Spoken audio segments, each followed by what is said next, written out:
Hello everyone, कैसे हो आप सभी। आई होप आप सब अच्छे होंगे।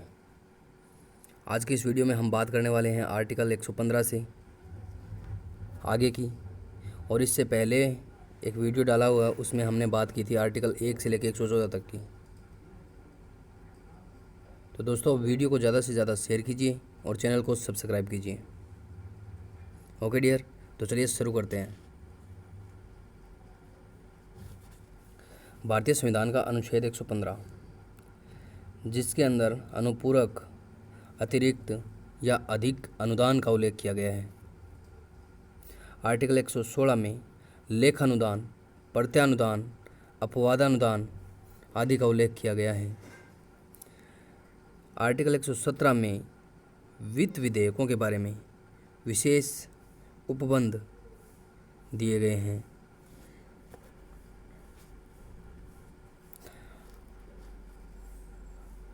आर्टिकल 118 में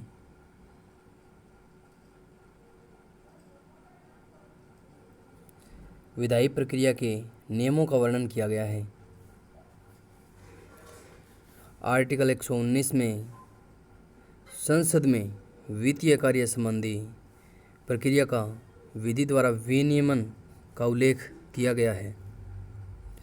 आर्टिकल 120 में संसद में प्रयोग की जाने वाली भाषा का उल्लेख आर्टिकल 120 में दिया गया है।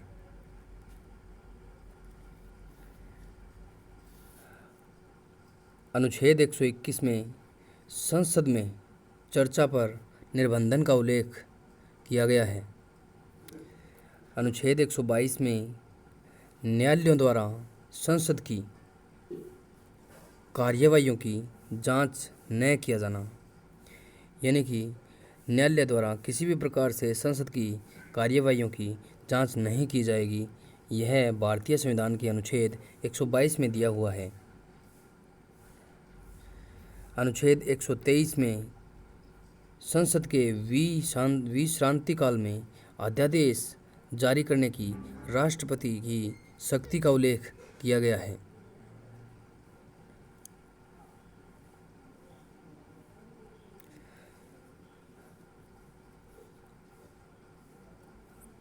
अनुच्छेद 124 में उच्चतम न्यायालय की स्थापना और गठन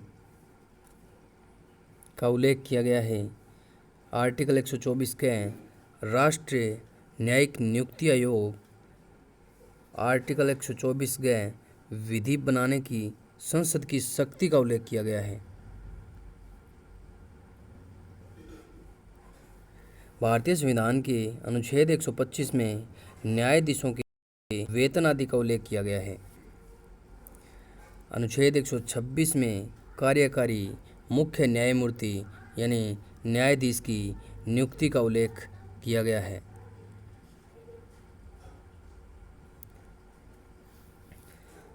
अनुच्छेद 127 में तदर्थ न्यायाधीशों की नियुक्ति का उल्लेख किया गया है। तदर्थ न्यायाधीशों की नियुक्ति के प्रावधान फ्रांस के संविधान से लिए गए हैं। तदर्थ न्यायाधीशों की नियुक्ति भारत के विभिन्न उच्च न्यायालयों से न्यायाधीशों को नियुक्त किया जाता है।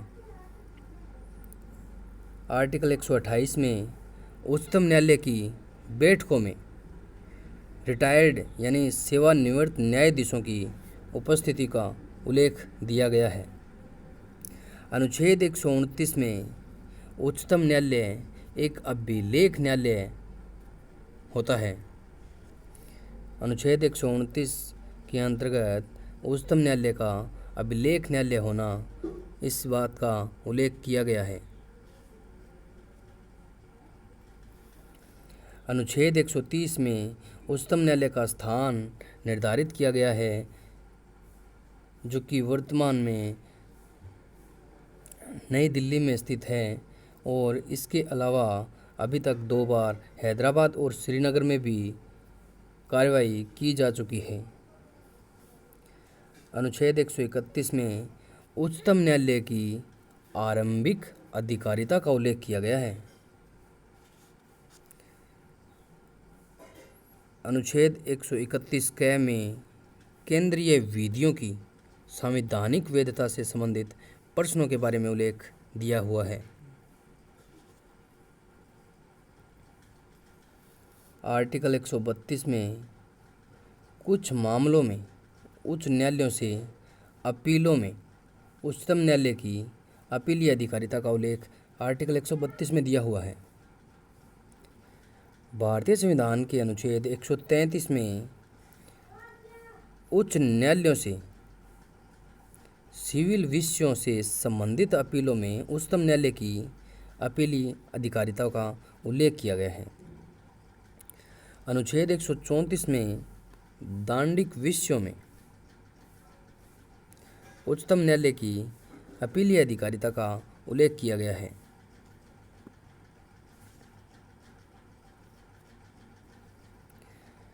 आर्टिकल 134 में उच्चतम न्यायालय में अपील के लिए प्रमाण पत्र आदि का उल्लेख अनुच्छेद 134 में।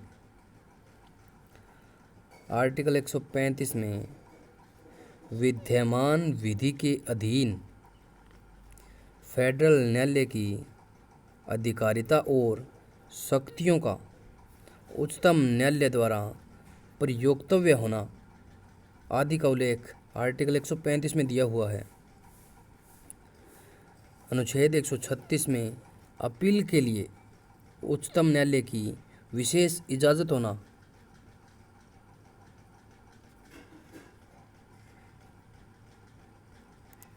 आर्टिकल 137 में निर्णयों या आदेशों का उच्चतम न्यायालय द्वारा पुनर्विलोकन किया जाना का उल्लेख अनुच्छेद 137 के अंतर्गत दिया हुआ है। अनुच्छेद 138 में उच्चतम न्यायालय की अधिकारिता में वृद्धि का उल्लेख भारतीय संविधान का अनुच्छेद 138 करता है।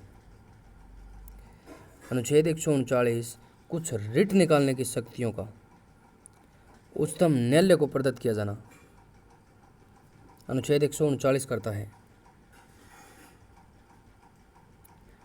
आर्टिकल 139 क में कुछ मामलों का अंतरण का उल्लेख किया हुआ है।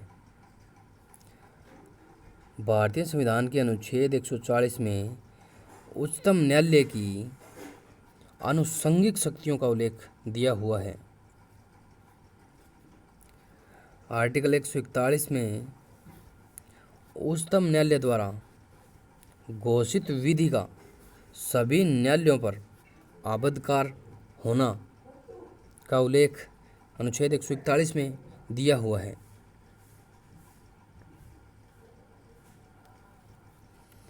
उच्चतम न्यायालय की डिक्रियों और आदेशों का प्रवर्तन और प्रकटीकरण आदि के बारे में आदेश का उल्लेख भारतीय संविधान के अनुच्छेद 142 में किया हुआ है।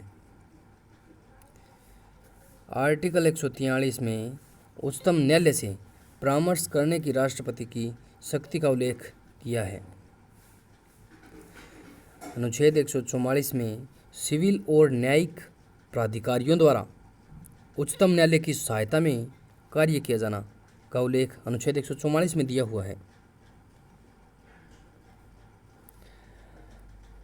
आर्टिकल 144 के विधियों की संवैधानिक वैधता से संबंधित प्रश्नों के निपटारे के बारे में उल्लेख अनुच्छेद 144 के में किया हुआ है, जो कि एक विशेष उपबंध था और उसे निश्चित कर दिया गया है। अनुच्छेद 145 में न्यायालय के नियमों का उल्लेख किया गया है। भारतीय संविधान के अनुच्छेद 145 में न्यायालय के नियमों का उल्लेख किया गया है और अनुच्छेद 146 में उच्चतम न्यायालय के अधिकारी और सेवक तथा वे आदि का उल्लेख अनुच्छेद 146 के अंदर किया हुआ है।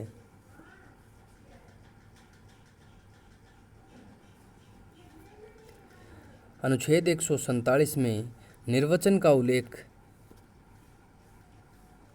किया गया है।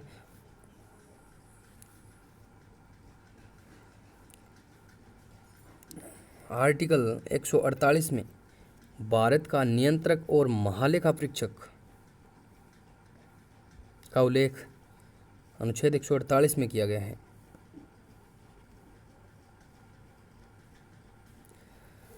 आर्टिकल 149 में नियंत्रक महालेखा परीक्षक के कर्तव्य और शक्तियों का उल्लेख अनुच्छेद 149 में किया हुआ है और आर्टिकल 150 में संघ के और राज्यों के लेखाओं के प्रारूप का उल्लेख अनुच्छेद 150 में दिया हुआ है और आर्टिकल 151 में स्वयं परीक्षा प्रतिवेदन का उल्लेख किया हुआ है।